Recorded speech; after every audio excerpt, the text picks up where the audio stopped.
She is a really hard worker. We call her a grinder. She really puts her all into everything that she does. Once she gets something in her head, she continues to work at it until she achieves her goal.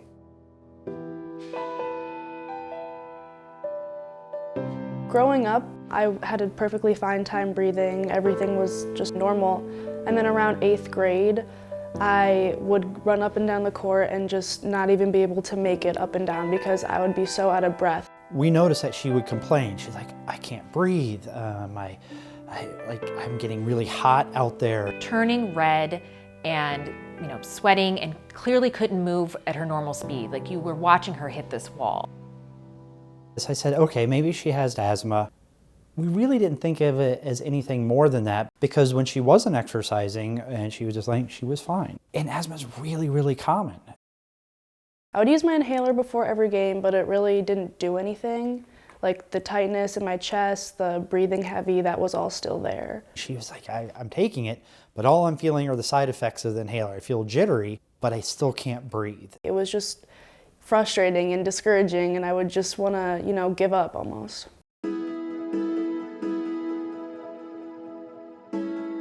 When Maya came to see me, she was very, very concerned about this, and not only afraid that she was not going to be able to play her sport, but was very concerned about what was happening with her health. He had her do examination in which he put a camera through her nose down to watch her vocal cords. This is her voice box. These are the vocal cords, and this is the space that we have for breathing. We can see every time Maya is taking a breath in, the vocal cords are closing. You could see the area in which she could breathe get smaller and smaller. She was literally not getting the oxygen to her body that she needed. It was pretty clear that Maya did not have asthma.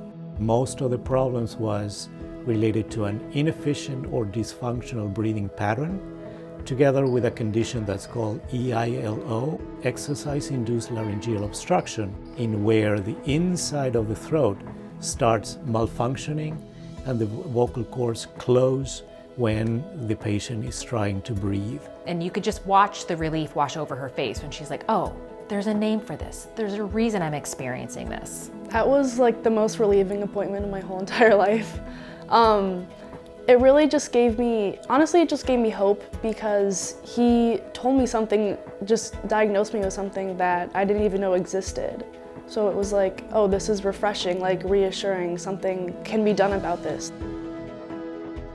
It was a lot of noises that you had to make, breathing in and out. Shh, shh, shh. Putting your hand on your stomach to feel how your lungs fill with air and how you exhale the air. Then we have them get up and try to do the exercises, walking, then jogging, then running. As a kid who follows directions, she practiced religiously at home, and then you would watch her progress from week to week, being able to do more and more challenging activities while keeping her vocal cords open. The second I started running, I could feel a difference. It was actually it was magical. It was so crazy to me. And I always kind of liken this to physical therapy for your vocal cords. Yeah. It was really this therapy that helped her train her vocal cords and retrain them to work properly. Thank God someone finally just gave me just an answer. Like, that's all I was looking for. I just wanted to have hope that this would be getting better, and that's basically just what he gave me. She's overcome a lot. When she makes contributions on the court, she gets one of the biggest ovations from everybody. Because she's that kid. Everybody understands how hard she's worked to get to the places she's gotten. One of the things that I hope she got out of this experience and that she carries with her is that it's okay to be vulnerable. It's okay to have times when we struggle and we don't have the answers and we look to others. She kept searching for those answers and she kept fighting through it. And really it was with all of this and not giving up that for me, I was so very proud of her in being able to face this and continuing to face this. This is one of the key elements of courage, is to do something in spite of being afraid. And she stuck with it and she got better and better. And the better she got, the less afraid she was. And she came out on the other side.